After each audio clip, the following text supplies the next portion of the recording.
Hey everyone, welcome to my new blog. कैसे हैं आप लोग? आई होप सब लोग बहुत अच्छे होंगे। और इस समय नवरात्रि चल रही है, तो आप सभी को हैप्पी नवरात्रि और आप सबके जीवन में सारी मनोकामनाएं पूरी हों जो आप लोग चाहते हैं। तो अभी मैं रेडी हुई हूँ कहीं पे जाने के लिए। एक्चुअली यहाँ पे एक कवि सम्मेलन हो रहा है, तो वहीं पे जाने के लिए मैं रेडी हुई हूँ। और फर्स्ट टाइम मैं कवि सम्मेलन लाइव अटेंड करने जा रही हूँ। अभी तक मैंने कभी कवि सम्मेलन अटेंड नहीं किया है।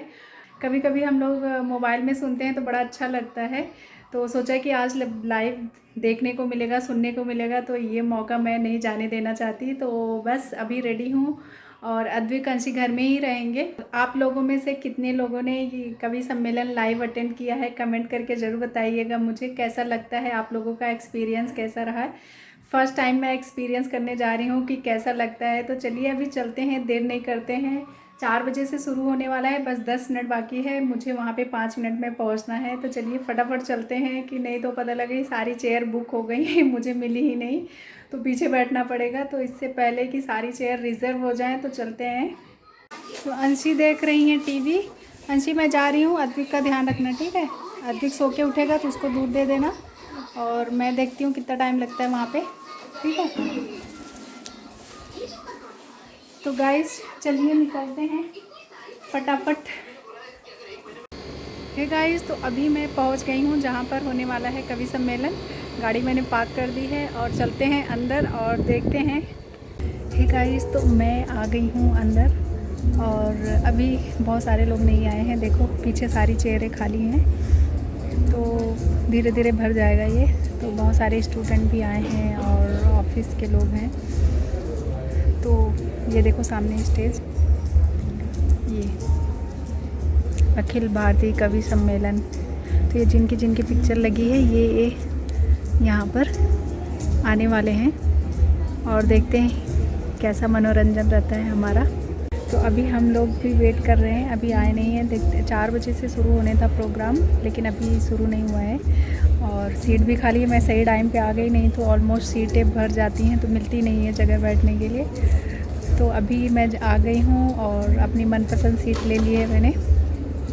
तो वेट करते हैं, देखते हैं कब प्रोग्राम शुरू होता है।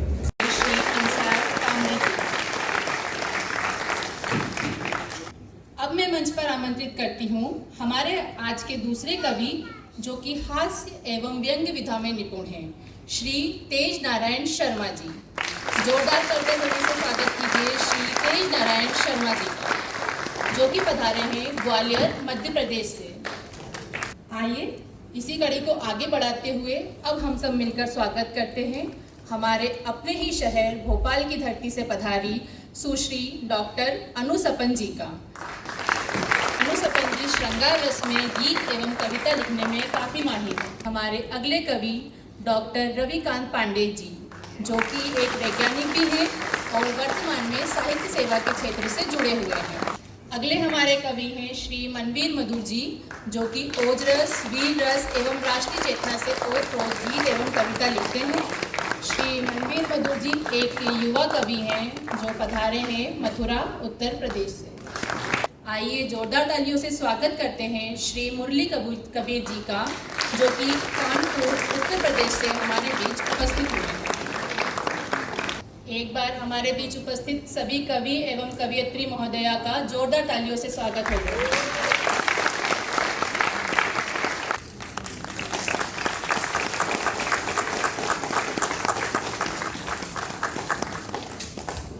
फोटोग्राफर वाले भैया, हाँ ये आप अच्छा कर रहे हो कि जो मेहनत कर रहा है उसी का फोटो खींच रहे हो।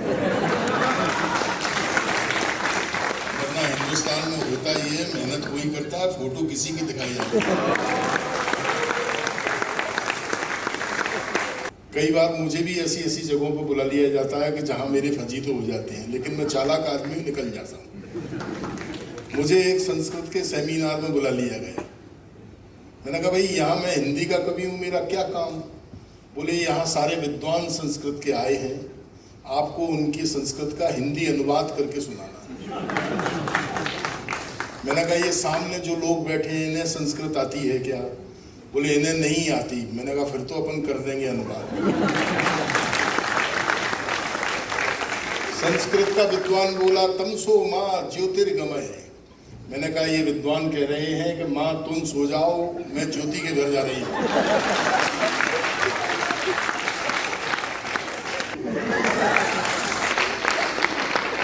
हमारे ओज के एक बड़े हस्ताक्षर जो अपने उम्र और कद से कहीं बड़ा ओहदा रखते हैं, ऐसे भाई मनवीर मधुर से मैं निवेदन करता हूं कि वे माइक पर आए और आपसे अनुरोध करता हूं कि जोरदार तालियों से आप उनका स्वागत करें। मैं आप सबकी उपस्थिति को प्रणाम करता हूं, इस पावन मंच को प्रणाम करता हूं। इतना खूबसूरत मैनेजमेंट मैंने पहली बार देखा। पढ़े लिखे होते तो पहले भी आ जाते।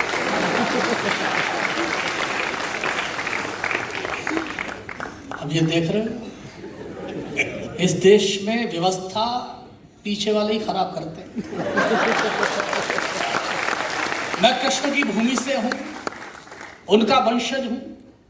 मैं हरियाणा चला गया तो मुझे उंगली कर करके दुखी किया। यूपी से आया है, यूपी से आया है। मैंने कहा इतना हल्के में मत लो यूपी वालों को। हम यूपी वालों ने ये हालत कर रखी है कि माया की घुस को समझ नहीं आ रहा।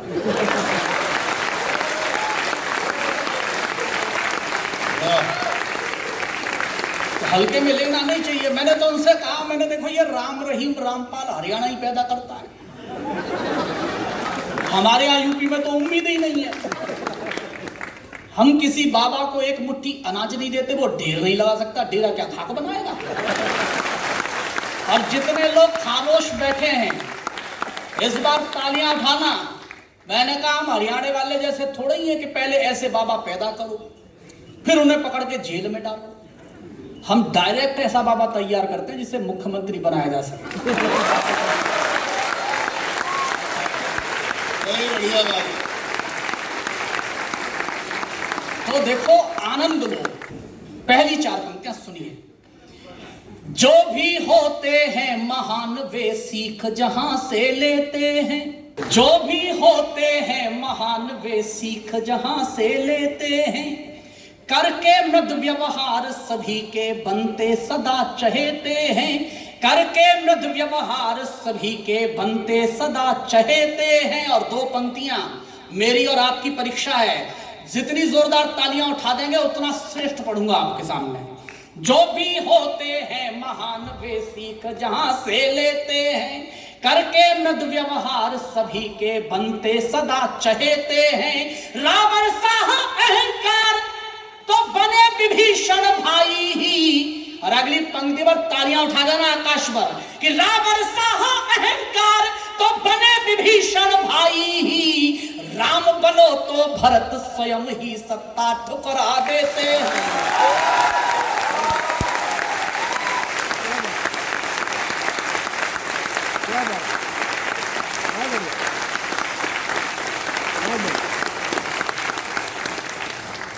ऐसे ही बजाते रहो। वो सुना है ना 93.5 बजाते रहो। तो आप वैसे नहीं लेकिन ऐसे बजाते रहो। राम बनो तो भरत स्वयं ही सत्ता ठुकरा देते हैं। भगवान श्री राम के मंदिर का शिलान्यास हुआ, बहुत सारे लोगों ने विरोध किया। समर्थन करने वाले लोगों का कहना था कि ये तो रावण है जो राम का विरोध कर रहे हैं। एक कवि क्या बोलता है, आप अपने अंदर झांकिए और 4 पंक्तियां सुनिए कि स्वार्थ सोच में घर कर ले तो जीवन रण हो जाता है। स्वार्थ सोच में घर कर ले तो जीवन रण हो जाता है। अपने ही विपरीत धरा का तब कण कण हो जाता है। अपने ही विपरीत धरा का तब कण कण हो जाता है। ज्ञान बाहुबल या फिर साहस कुछ भी काम नहीं आता। और इस एक पंक्ति में शुद्ध कविता है, जितना जागृत हो पीछे तक बताना कि स्वार्थ सोच में घर कर ले तो जीवन रण हो जाता है। अपने ही विपरीत धरा का तब कण कण हो जाता है। ज्ञान बाहुबल या फिर साहस कुछ भी काम नहीं आता। मन में राम नहीं हो तो ये तन रावण हो जाता है।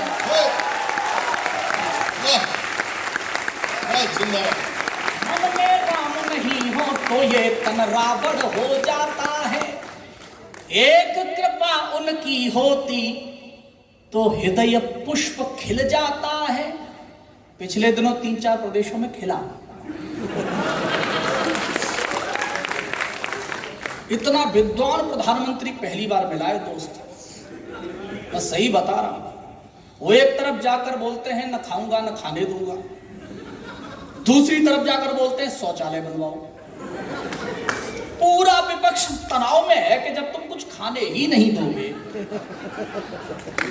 तो शौचालय किस लिए? देखो तालियां बजाया करो तो ढंग से बजाया करो। एक कृपा उनकी होती तो हृदय पुष्प खिल जाता है। घोर कष्ट भी हो जीवन में वो हंसकर झिल जाता है। घोर कष्ट भी हो जीवन में वो हंसकर झिल जाता है। पूरे मन से चाहा हो तो फिर दुश्मन का देश सही। तेज भैया एक पंक्ति आपको समर्पित। पूरे मन से चाहा हो तो फिर दुश्मन का देश सही। राम भक्त को लंका में भी राम भक्त मिल जाता है। ये कहा जाता है दशानन रावण ने संपूर्ण सृष्टि को जीत लिया था, लेकिन परिणति क्या हुई? परिणाम क्या हुआ? पढ़ना रावण के चरित्र को वो भी क्या सिखलाता है। पढ़ना रावण के चरित्र को वो भी क्या सिखलाता है। करता जो जैसा जीवन में वो वैसा फल पाता है।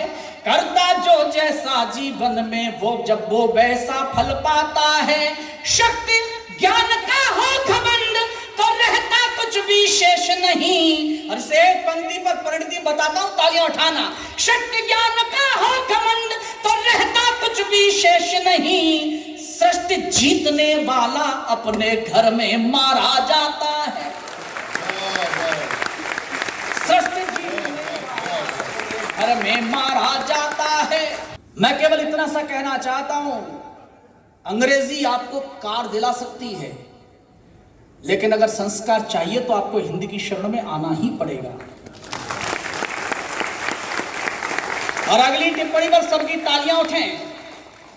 घुला है लोक भाषा भाषियों का तत्व हिंदी में। बसा है दिव्य लौकिक शुभ्र सत देवत्व हिंदी में।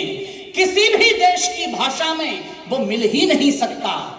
मिले जो भावप्रद ममता परक अपनत्व हिंदी में।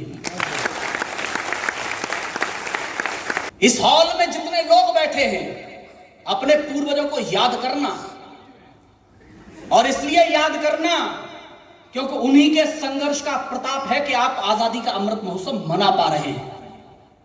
इसलिए अपने अपने पूर्वजों को याद करिए और सुनिए। जोश अधिक होगा उतना ही जितनी विषम घड़ी होगी। जोश अधिक होगा उतना ही जितनी विषम घड़ी होगी। आजादी की चाहत वाली हिम्मत बहुत बड़ी होगी। जाति धर्म कोई हो लेकिन अपने अपने स्तर पर आजादी की निश्चित सबने मिलकर जंग लड़ी होगी। आजादी की निश्चित सबने मिलकर जंग लड़ी होगी। और आपके अंदर कविता है इसलिए बैठे हैं यहाँ पर, लेकिन जो कविताएं सीख रहे हैं ये मुक्तक उनके लिए है। कविता लिखी कैसे जाती है?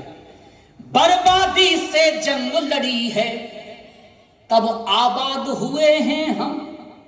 बर्बादी से जंग लड़ी है तब आबाद हुए हैं हम। रोम रोम में इनकलाब भर जिंदाबाद हुए हैं हम। तोड़ी सभी गुलामी की जंजीरें पर इस कारण से मिटे कई आजाद यहाँ पर तब आजाद हुए हैं हम। मैं एक एक व्यंग आपकी अदालत में रखता हूं और देखना चाहता हूं कि मेरा नंबर आते आते आप लोग थक तो नहीं गए। शॉपिंग मॉल में से एक पति पत्नी दोनों बाहर निकल रहे थे। अचानक पत्नी को देखकर एक व्यक्ति बोला, हे मल्लिकाए हुस्न, अंधे भिखारी को 5 रुपए दे दे।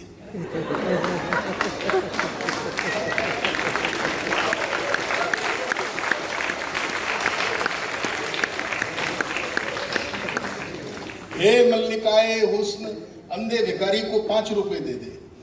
औरत ने जिंदगी में पहली बार हुस्न की तारीफ सुनी। तुरंत पर्स खोला और जैसे ही वो 5 का नोट निकालने को हुई तभी उसके पति ने उसे डांटा, बोले यार इसे 5 नहीं पूरे 500 रुपए दे, क्योंकि ये वाकई अंधा है।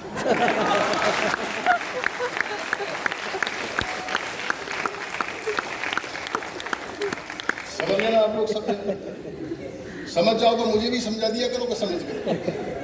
जो नहीं समझे उन्हें मैं फिर समझाता हूँ। ये मत देखना मैं कह क्या रहा हूँ, आप तो बस ये देखना कि किस अदा से कह रहा हूँ, उस अदा पर आपकी मोहब्बत चाहता हूँ। 2 विधवाएं आपस में बातचीत कर रही थी। 2 विधवाएं आपस में बातचीत कर रही थी।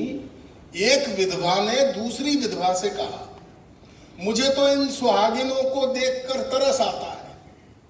इन सुहागिनों से अच्छी तो उन विधवाएं हैं, कम से कम हमें पता तो है कि हमारे पति कहाँ हैं।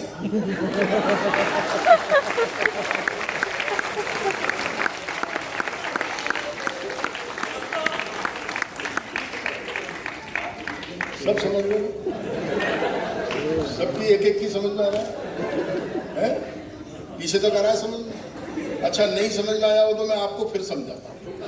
मेरा दावा है आप समझ जाओगे, और समझ जाओ तो मुझे जोर से समझा देना कि समझ गए। बस आपकी मोहब्बत चाहता हूँ, जिस मोहब्बत से मैंने बात कही है। हिंदुस्तान की स्थिति क्या है? मैंने जब हिंदू का चेहरा लगाया तो मुझे मुसलमानों ने पीटा। मैंने जब हिंदू का चेहरा लगाया तो मुझे मुसलमानों ने पीटा, और जब मैंने मुसलमान का चेहरा लगाया तो मुझे हिंदुओं ने पीटा। बाद में मैंने सिख का चेहरा लगाया तो हिंदू मुसलमान दोनों ने मिलकर पीटा।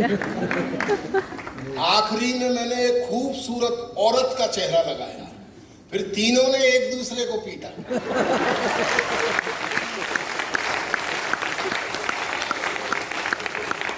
ये है हमारा राष्ट्रीय चेहरा। समझ गए ना आप? अच्छा, अगर नहीं समझे तो मैं आपको फिर समझाता हूं, व्यंग समझ जाओ तो। हिंदुस्तान के बहुत ही पढ़े लिखे लोगों, मेरी एक लघु कथा बर्दाश्त कर लीजिए, समझ जाओ तो मुझे बता देना कि समझ गए, और मैं भी तय कर लूंगा कि मैं कितने अच्छे लोगों के बीच में पढ़ रहा हूं। अनु सुनना, पहली बार सुन। एक जंगल में मदमस्त हाथी घूमता हुआ चला जा रहा था। अंसार भाई सुनना। एक जंगल में मदमस्त हाथी घूमता हुआ चला जा रहा था। उसके पीछे पीछे कुछ आदतन कुत्ते भौंक रहे थे। अचानक पेड़ पर लटके हुए लंगूर ने ताना मारा, इतना विशाल शरीर लिए घूमते फिरते हो, इन जाहिलों को जवाब क्यों नहीं देते? तो हाथी ने लंगूर से कहा, भैया हम किसी की आइडेंटिटी नहीं छीनते।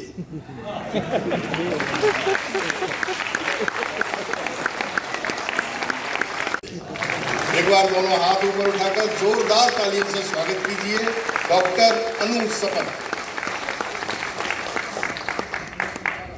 आपके अपने शहर की हूँ, और अपने शहर को कितना स्नेह, कितना आशीर्वाद, कितना प्रेम मिलना चाहिए, ये आप बताएंगे। मैं उम्मीद करती हूँ कि मेरे मन की बात आपके मन तक ज़रूर पहुँचेगी। इस आशा के साथ सबसे पहले गज़ल के कुछ शेर आप तक पहुँचाती हूँ। मेरे हाथों की लकीरों में समाने वाले, क्या बोलता मिश्रा हुआ है, वाह। मेरे हाथों की लकीरों में समाने वाले, मेरे हाथों की लकीरों में समाने वाले, कैसे छीनेंगे तुझे मुझसे ज़माने वाले। वाह वाह वाह, बड़ा सा वाह वाह। कैसे छीनेंगे तुझे मुझसे ज़माने वाले। अब शेर पढ़ती हूँ, सुनिएगा कि धड़कने और भी बढ़ जाएंगी तेरे दिल की, धड़कने और भी बढ़ जाएंगी तेरे दिल की, धड़कने और भी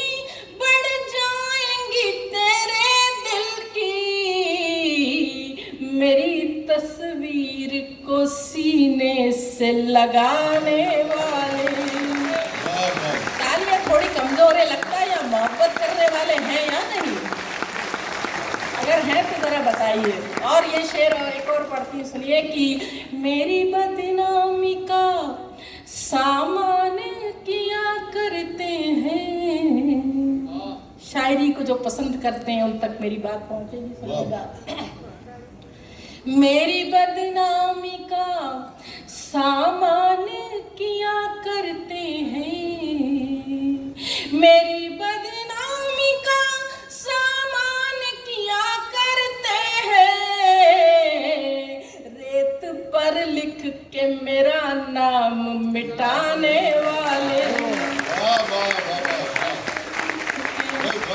मेरा नाम मिटाने वाले। और ये शेर जो मुझे बहुत अच्छा लगता है, उम्मीद है आपके मन तक पहुंचेगा कि अपने भरपूर लड़कपन को संभाले रखना, अपने भरपूर लड़कपन को संभाले रखना, अपने भरपूर लड़कपन को संभाले रखना, दिन यही होते हैं बस हंसने हंसाने वाले, दिन यही होते हैं बस हंसने हंसाने वाले, मेरे हाथों की लकीरों में समाने वाले, कैसे छीनेंगे तुझे मुझसे जमाने वाले। और ये शेर एक बेबसी का, मुफलिसी का चित्र है, और ये चित्र अगर आंखों के जरिए से आपके दिल तक उतर जाए तो मुझे दाद देना, आशीर्वाद देना। अगर मैंने सच्ची और अच्छी बात कही हो तो पढ़ती हूँ ये शेर, सुनिएगा। अश्विनी जी सुनिएगा। पूरी दुनिया में गया ये शेर। आया खिलौने वाला, आया आया खिलौने वाला। शायरी से जुड़ने वाले लोग सुनना शेर को।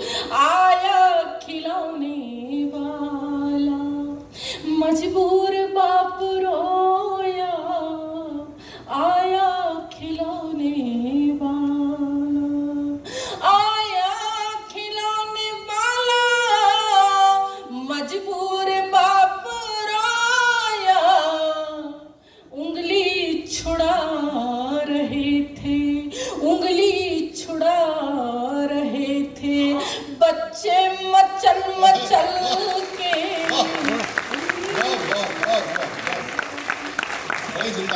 एक गीत पढ़ना चाहती हूँ मैं यहाँ, जिस गीत ने अनुसपन को अनुसपन बनाया है। स्त्री के माध्यम से मैंने कुछ कहने की कोशिश की है। स्त्री का चित्र अपने ज़हन दिल पर रखें और ये मेरा गीत सुने। इसमें कुछ प्रतीक हैं, सिंबल हैं, उनके माध्यम से मैंने बात कही है। इस तरह से मुझे आप मत देखिए, भाव सूची नहीं हूँ मैं बाजार की, मेरी हर सांस में, मेरी हर सांस में एक उपन्यास है, मेरी हर सांस में एक उपन्यास है, कोई कतरन नहीं हूँ मैं अखबार की। इस तरह से और बढ़ सिर्फ चेहरा ही सब देखते हैं यहाँ, नापते हैं कहाँ मन की गहराइयाँ। सिर्फ चेहरा ही सब देखते हैं यहाँ, नापते हैं कहाँ मन की गहराइयाँ। रूप रस के ये लोभी नहीं जानते, मन में बसती है मानस की चौपाइयाँ, मूर्तियाँ। और बहुत शुक्रिया, पंक्तियाँ आप तक पहुँची। रूप रस के ये लोभी नहीं जानते, मन में बसती है मानस की चौपाइयाँ, मूर्तियाँ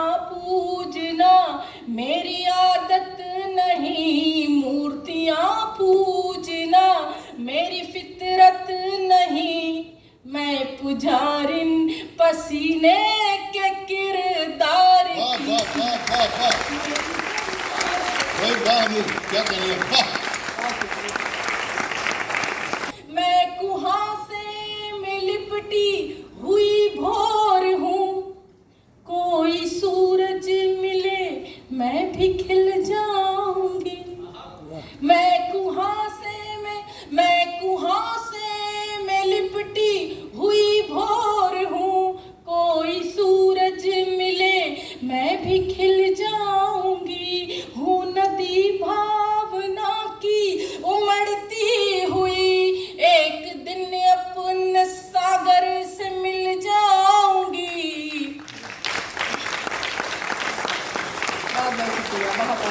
हूँ नदी भावना की उमड़ती हुई, एक दिन अपने सागर से मिल जाऊंगी। प्यार मैंने किया पूरे मन से किया, प्यार मैंने किया पूरे मन से किया। फिक्र मुझको नहीं जीत की हार की, मेरी हर सांस में एक उपन्यास है, कोई कतरन नहीं हूँ मैं अखबार की। जोरदार तालियों से हमारे इन मूर्धन्य कवियों का, जिन्होंने आज हमारे संस्थान के इस मंच को अपनी काव्य रस धारा से पावन कर दिया। लगातार मैं चाहूँगा कि तालियां बजाते रहें। हे गाइस, तो कवि सम्मेलन का प्रोग्राम खत्म हो गया है और जस्ट अभी सब लोग बाहर निकल रहे हैं जाने के लिए। तो चलिए फटाफट उनके साथ फोटो खिंचवाते हैं, इससे पहले कि वो चले जाएं। तो एक फोटो मैंने अनु सपन जी के साथ स्टेज पे खिंचवा ली थी, तो अभी बाहर चल के 1-2 फोटो और खिंचवाते हैं।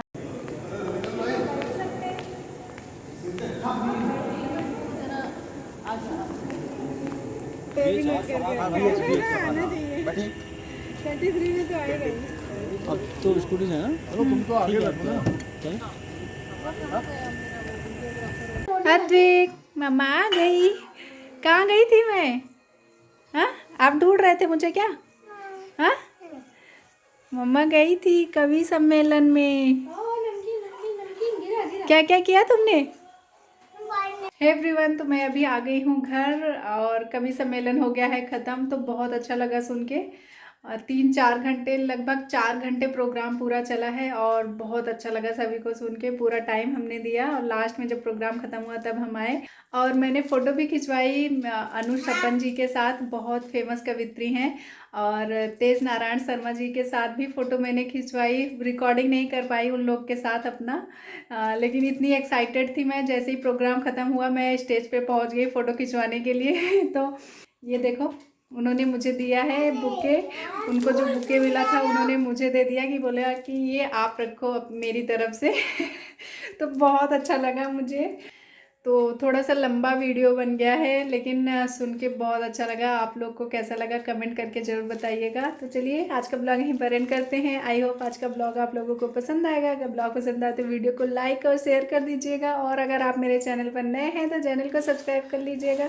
मैं मिलती हूँ एक और नए ब्लॉग में, तब तक के लिए बाय बाय, टेक केयर।